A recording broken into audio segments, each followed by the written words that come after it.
Eagle double G. What's up YouTube, this is your friendly neighborhood movie nerd, back to give you guys everything that is going on in the world of movies and TV. Well people, we are nearing the end of September, and what better way to close out September than with a Tom Cruise movie, except surprisingly this time it is not his typical action fare like he's been doing, because he finally realizes that he's into his late 50s and he wants to actually, do something with the rest of those years rather than spend it in a body cast for the rest of those years. So without further ado, this is the new Tom Cruise, Doug Liman vehicle, my review for American Made. In one go. Get it done.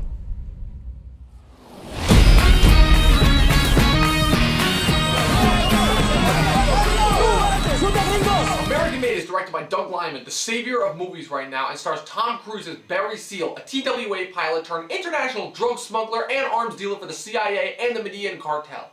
It all starts out as a simple reconnaissance mission when he's contacted by CIA agent Schaefer, who gives him the option of taking pictures of local militias in Nicaragua at the turn of the decade, rather than going to prison for smuggling cigars. It ends with him simultaneously running guns and people for the CIA and cocaine for the up-and-coming Medellin cartel, helping to give rise to Pablo Escobar himself. So Tom Cruise, everybody knows about Tom Cruise. He is the guy who's on a mission to prove that he is invulnerable by continuing to do most of the stunts for his own movies well into his 50s.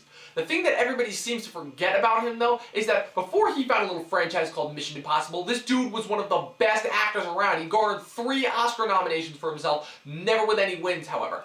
Which made it even more interesting in this movie because it seemed like the first Cruise vehicle, no pun intended, in a long time that seemed to be focusing more on his acting chops rather than his action chops. But also don't forget about the other half of this equation, that being director Doug Liman. Now I was looking over this guy's filmography and it looks as though he's pulled off the impossible in that he's never directed a bad movie. Not necessarily always great movies, but never a bad movie. From Swingers to Mr. and Mrs. Smith to The Bourne Identity, even to Jumper. This guy has easily been one of the most solid filmographies I've ever seen. And then 3 years ago, he pulls off the most unexpected and underrated action sci-fi hit of the decade with Edge of Tomorrow, teaming up with Cruise for the first time. So clearly this duo is another actor-director match made in heaven because this movie is fantastic. It's another one of those based on a true story movies with a premise so ludicrous you've got to check Wikipedia to make sure that it actually happened. But once you get past that, there is so much to enjoy about this movie, following Cruise's journey as Seal goes from cigar smuggler to full-on cocaine and drug mule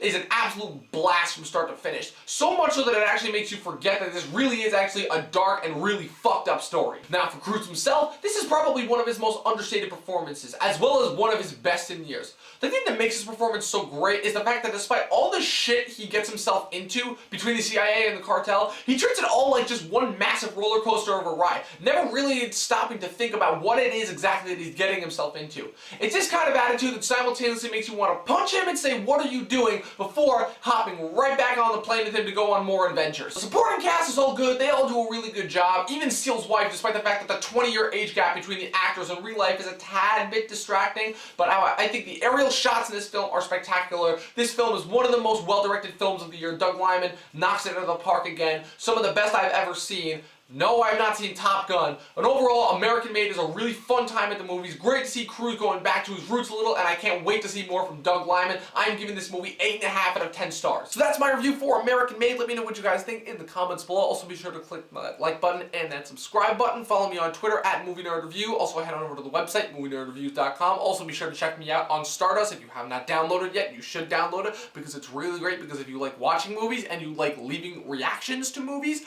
but you don't really have enough time on your hands, this is great. You just whip out your phone, you turn on your camera, you record a 30-second reaction, and you post it. Boom. It's as easy as that. That's it. I am the Movie Nerd, and I will see you guys next time.